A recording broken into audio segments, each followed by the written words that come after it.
You, John Fitzgerald Kennedy, do solemnly swear. I, John Fitzgerald Kennedy, do solemnly swear. That you will faithfully execute the office of President of the United States. That I will faithfully execute the office of President of the United States. And will, to the best of your ability. And will, to the best of my ability. Preserve, protect, and defend the Constitution of the United States. Preserve, protect, and defend the Constitution of the United States. So help you God. So help me God.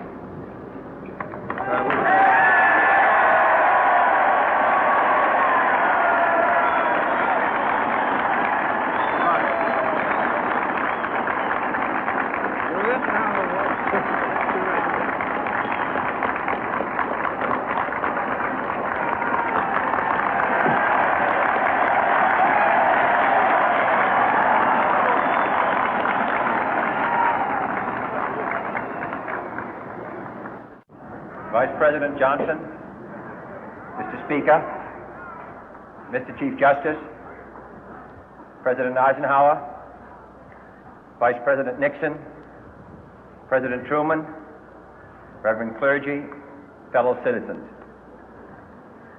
We observe today not a victory of party, but a celebration of freedom, symbolizing an end as well as a beginning, signifying renewal as well as change. For I have sworn before you and Almighty God the same solemn oath our forebears prescribed nearly a century and 3/4 ago.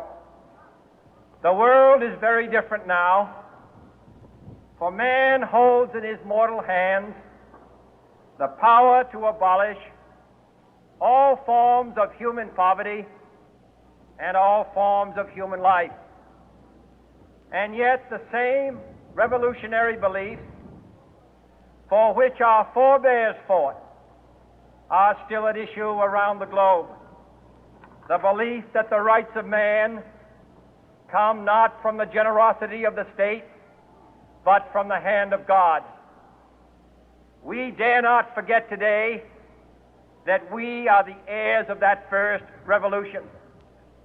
Let the word go forth from this time and place to friend and foe alike that the torch has been passed to a new generation of Americans born in this century, tempered by war, disciplined by a hard and bitter peace, proud of our ancient heritage, and unwilling to witness or permit the slow undoing of those human rights to which this nation has always been committed and to which we are committed today at home and around the world.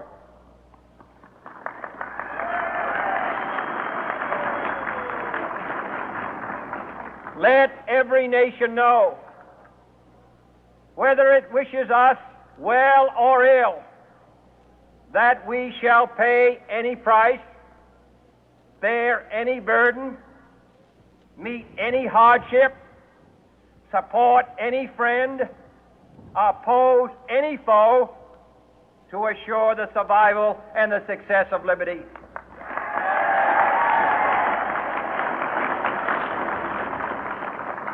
This much we pledge and more.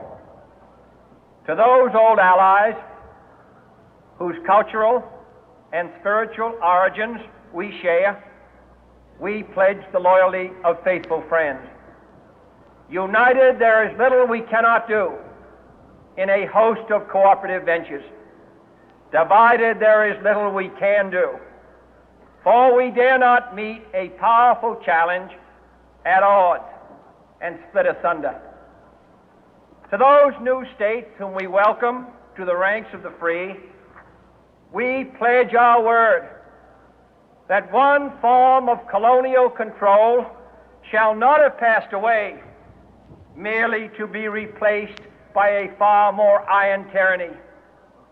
We shall not always expect to find them supporting our view, but we shall always hope to find them strongly supporting their own freedom, and to remember that in the past, those who foolishly sought power by riding the back of the tiger ended up inside.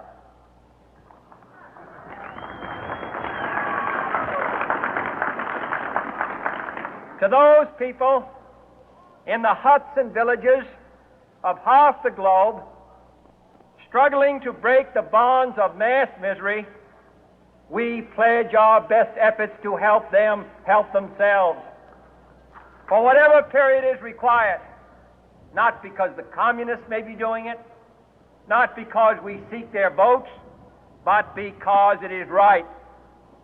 If a free society cannot help the many who are poor, it cannot save the few who are rich.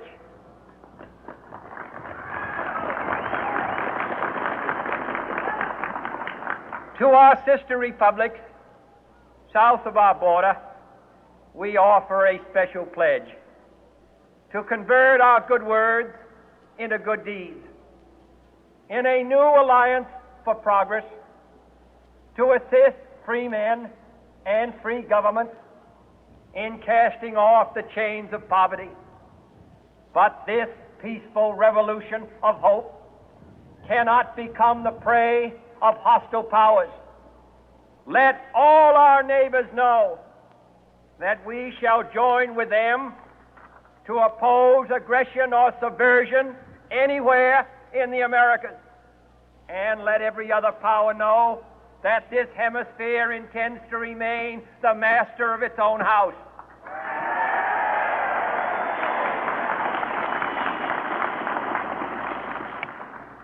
To that World Assembly of Sovereign States, the United Nations, our last best hope, in an age where the instruments of war have far outpaced the instruments of peace, we renew our pledge of support to prevent it from becoming merely a forum for invective, to strengthen its shield of the new and the weak, and to enlarge the area in which its writ may run. Finally, to those nations who would make themselves our adversary, we offer not a pledge, but a request that both sides begin anew the quest for peace. Before the dark powers of destruction, unleashed by science, engulf all humanity in planned or accidental self-destruction, we dare not tempt them with weakness, for only when our arms are sufficient beyond doubt can we be certain beyond doubt that they will never be employed.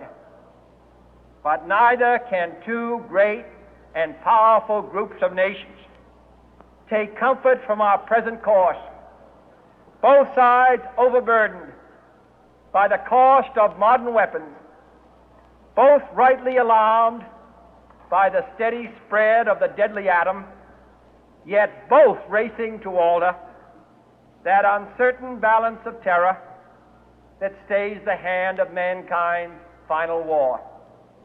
So let us begin anew, remembering on both sides that civility is not a sign of weakness, and sincerity is always subject to proof. Let us never negotiate out of fear, but let us never fear to negotiate.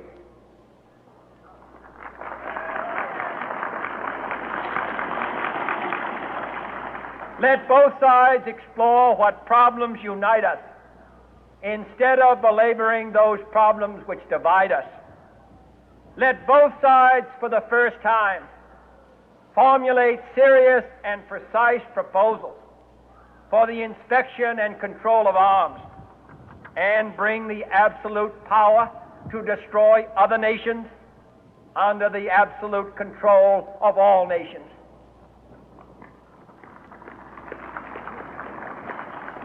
Let both sides seek to invoke the wonders of science instead of its terrors. Together, let us explore the stars, conquer the deserts, eradicate disease, tap the ocean depth, and encourage the arts and commerce. Let both sides unite to heed in all corners of the earth the command of Isaiah to undo the heavy burden